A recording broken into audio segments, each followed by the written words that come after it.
नमस्कार मित्रांनो, सेवाभाव परिवारमध्ये आपलं स्वागत आहे. आपण आलेलो आहे आपल्या केळीमध्ये.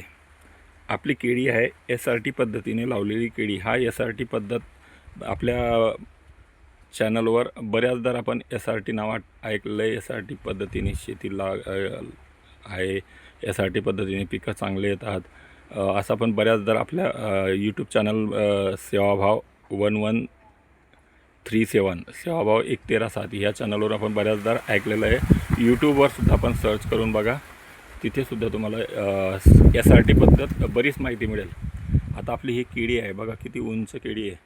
आणि ही जी केळी आहे जवळजवळ अशा जागेवर आता आपण उभे आहे. आपण नाल्याच्या बरोबर वरती उभे आहे. जवळजवळ आता नाला इथून ही जे उंचावर उभे आपण, इथून जवळ 15 फूट खोल नाला आहे इथे. आणि पुढे जाऊन म्हणजे जमीन लेवल झालेली आहे. आता हा नाला आहे, ह्या नाल्यात आपण केळी लागवड केलेली आहे. आणि हे बघा, हा जो बांध आहे म्हणजे इथे ना वखर चाले ना उच चाले ना आपल्याला उभा राहत आहे, अशा जागेवर आपण इथे केळी लागवड केलेली. आता इथे म्हणजे तणाचे नियंत्रण किंवा आपण जमिनीचं मशागत कशी केली असेल, इथे कुठल्याच पद्धतीची मशागत केलेली नाही. मातीची हलवाहलव केली नाही. नांगरतीनं मातीवर जमिनीवर आपला अत्याचार केलेला नाही आपण. आता हा बांध आहे. आता आपण बांध कोरतो, बांधावर ही लागवड झाली पाहिजे, हे झाली पाहिजे. आपण पूर्ण बांधावर हे लागवड झालेली, इथे बांधच ठेवलेला नाही. म्हणजे हा जो बांध आहे आपण, हा बघा, हा उतार आहे, खोल आहे उतार आहे बघा, इथून तिथपर्यंत हा उतार गेलेला आहे. हे बघा, ही केळी आहे. ही केळीची क्वालिटी पण चांगली आहे. केळीचे खांबसुद्धा चांगले आहे आणि रसदार आहे. मुद्दा म्हणजे खांबमध्ये ना, तुम्ही जसं क्वालिटी चकाकी आहे, म्हणजे खांबमध्ये चकाकी आहे. आता बघा, आपण झूम करून बघू इथे. हा बघा, हा घड म्हणजे कमळ निघालेला आहे याचा. आता अशा पद्धतीने ही केळी आहे. आता ही केळी, अशा केळीचं राज म्हणजे आता हे SRT म्हणजे काय, सगुणा रिजनरेटिव्ह टेक्निक. ही नेरळ येथून याची सुरुवात झालेली आहे. नेरळ इथे सगुणा बाग निर्मिती झाली. सगुणा बागमध्ये त्यांनी वेगवेगळ्या प्रकारचे प्रयोग केले. त्या प्रयोगातून हा विज्ञान चमत्कार तयार झालेला आहे. ही जी SRT आहे, ह्या SRT पद्धतीने जोही शेतकरी सुरुवात करतो आहे तो आनंदी राहतो आणि कर्जमुक्त होतो. हो, कर्जमुक्त होतो. कारण की कर्ज का होतं की आपण जे लागवड करतो, लागवडीचा जो खर्च आहे, मशागतीचा जो खर्च आहे, हा खूप असतो. कारण की मजूर मिळत नाही, हे लोकांचं रडगाणं आहे. इथे मजूरच लागत नाही. म्हणजे आपण स्वतःसुद्धा काम करू शकतो किंवा एखाद मजुरी असला त्याच्यातर्फेसुद्धा आपण काम करू शकतो. इथं निंदणी करायला मजूर लागत नाही. इथे वखरती करायला मजूर लागत नाही, बैल लागत नाही.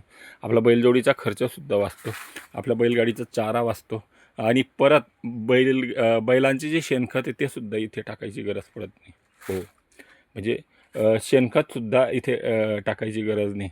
कारण की हे अशा काही पद्धती अवलंबलेल्या आहे. तर हे तुम्हाला शिकावं लागेल.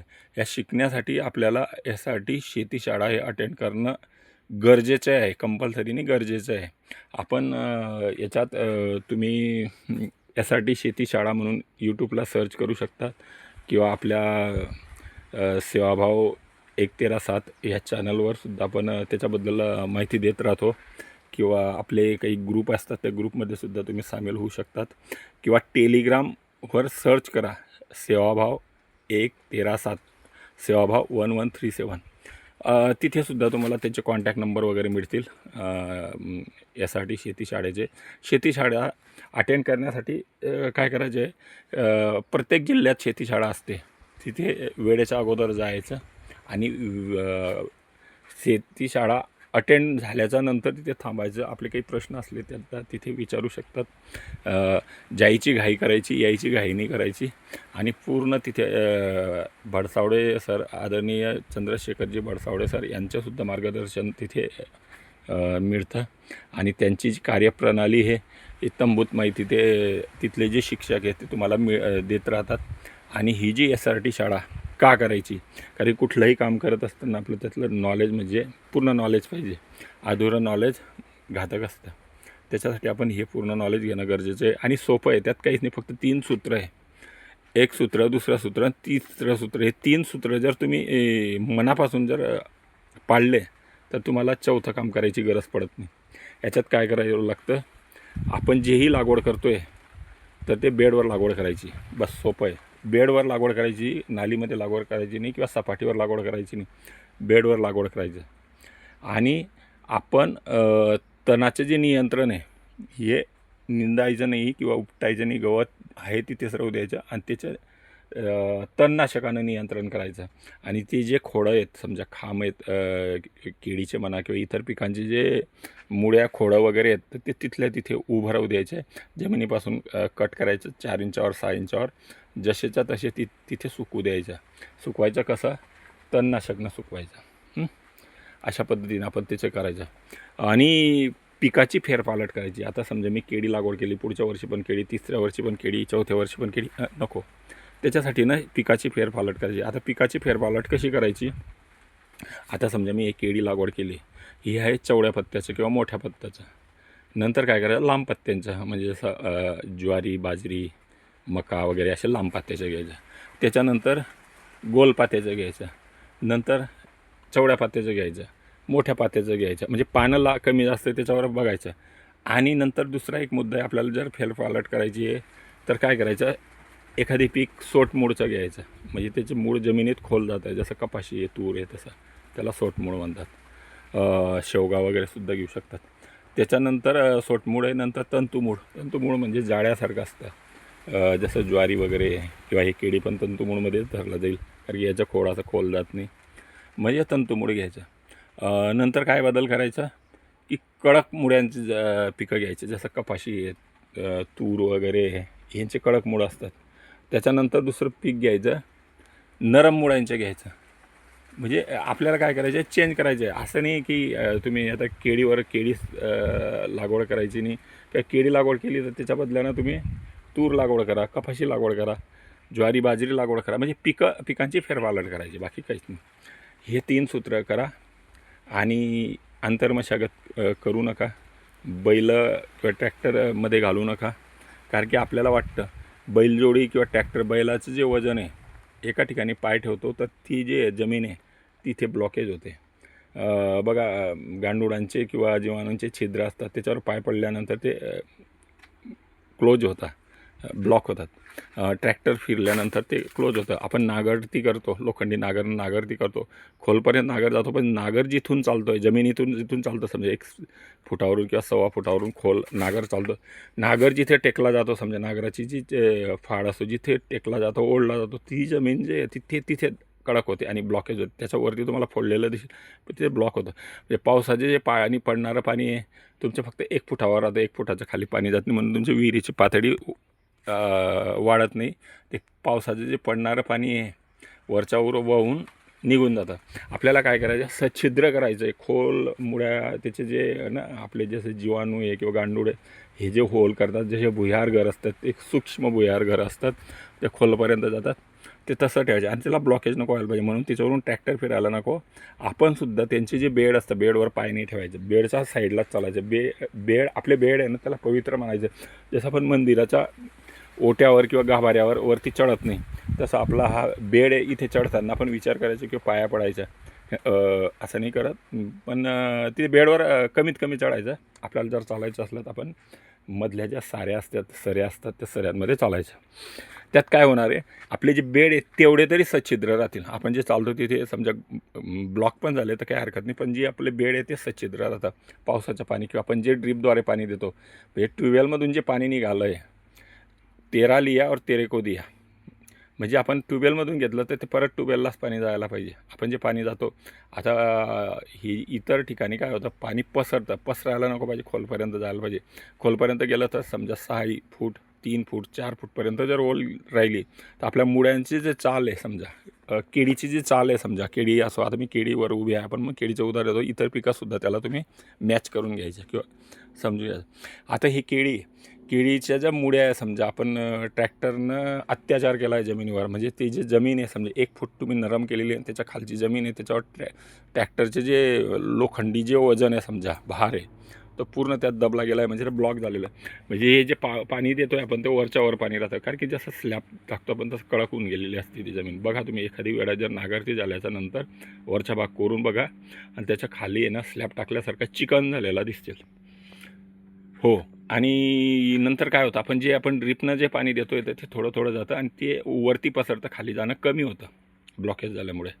आणि ही जी SRT पद्धती, याच्या मुळ्या आहे ना, आता मुळ्यांमध्ये अशी काही ताकद असते, तर ते धीरे धीरे करून ते सुद्धा होल पाडतात किंवा जे जीवाणू धीरे धीरे करून गांडूळ करून ते जमीनला नरम करतात आणि कालांतराने आपली जी कडक झालेली जमीनसुद्धा ती नरम होत राहते. आणि ती जी ड्रीप आहे, ड्रीपद्वारे जे जे पाणी देतोय ते पूर्ण पाणी 6 फूट 10 फूट 20 फुटापर्यंत पाणी जातं. म्हणजे आपल्या मुळ्यासुद्धा जिथपर्यंत ओल आहे तिथपर्यंत खाली जाणारच आहे ना.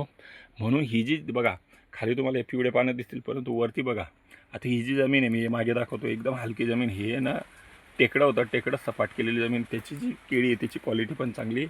आणि हे सगळी म्हणजे आता हे जे खोड आहे, सेकंडरी टिश्यूचं खोड घेतलं होतं आपण, म्हणजे इथून यावल तालुक्यातून साखळी मनवेलपासून अर्ध्या केळीला पुरलं होतं. कारण की आमच्याकडे पाऊस चालू होता आणि ट्रॅक्टर आल्यानंतर ते जे आहे ना गावातल्या शेतात आपण टाकून दिलं. आणि त्याच्यानंतर इकडे यायला नदीला पूर आल्यानंतर किंवा नाल्याला पूर आल्यामुळे आम्हाला ट्रॅक्टर आणणं मुश्किल होतं शेतात.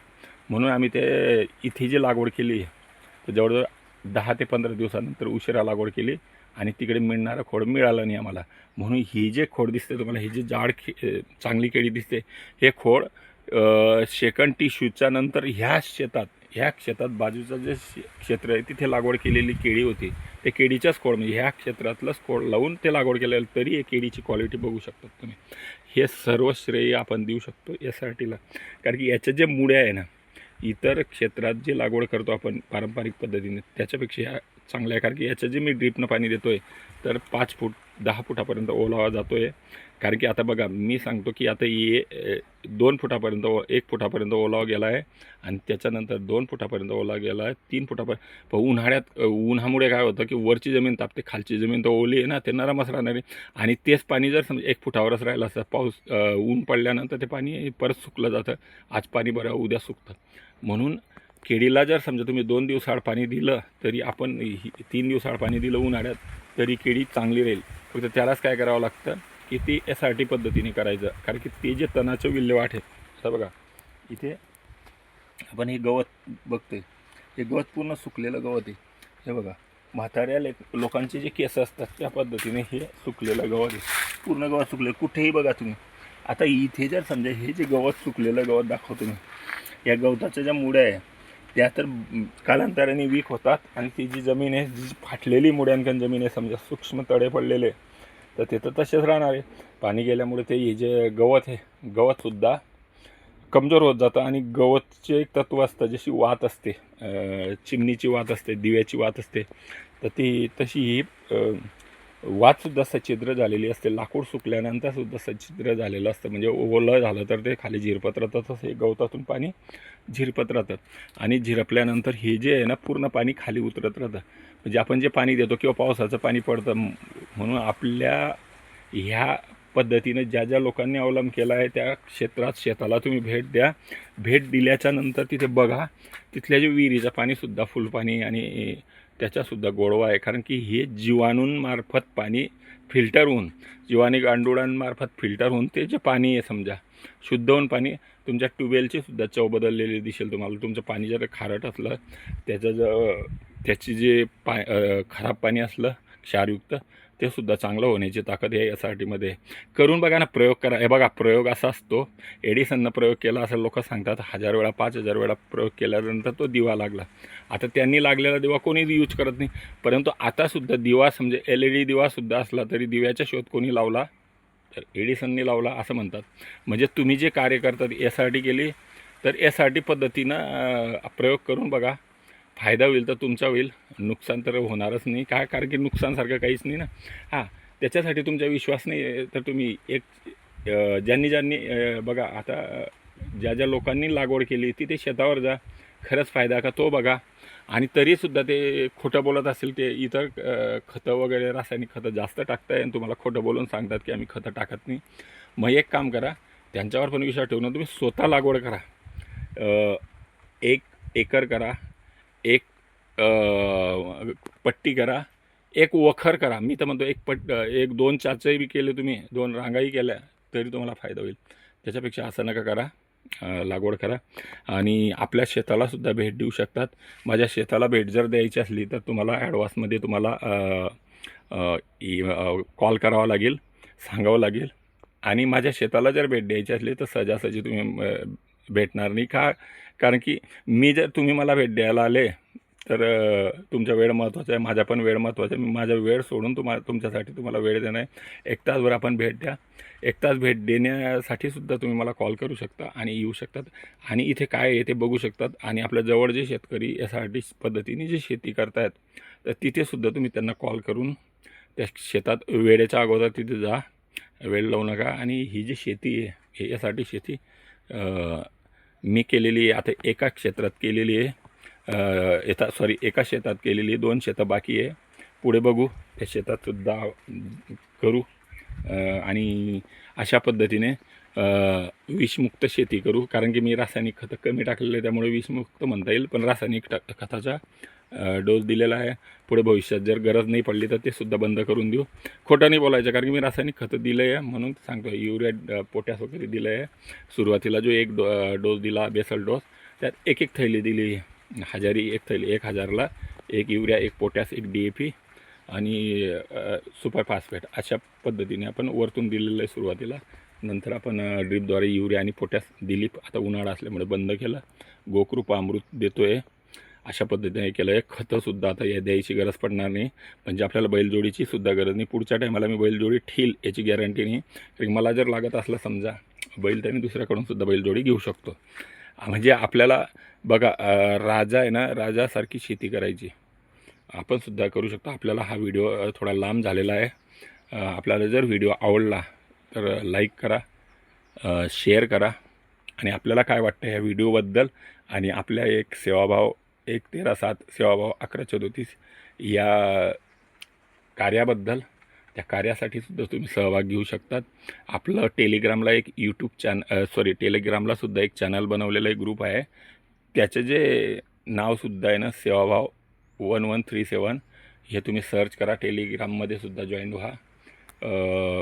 इंस्टामध्ये सुद्धा करू शकतात. आपलं कार्य कमी तिकडे, पण पुढे भविष्यात आपली जर साथ असली तर तिथेसुद्धा आपलं पोस्ट होत राहतील. फेसबुकलासुद्धा ह्याच नावाने, ह्याच हँडलनं आपण काम करतो. फेसबुकवर सुद्धा तुम्ही फॉलो करा, इंस्टावर बी फॉलो करा, टेलिग्रामला जॉईन व्हा आणि यूट्यूब चॅनल सबस्क्राईब करून घ्या आणि बेल आयकॉन तुम्ही त्याला ऑन करून ठेवा, म्हणजे नवीन येणारे जे व्हिडिओ आहे, आपले व्हिडिओ 1-2 दिवसाआड, रोज 1-2 दिवसाआड येत राहतात.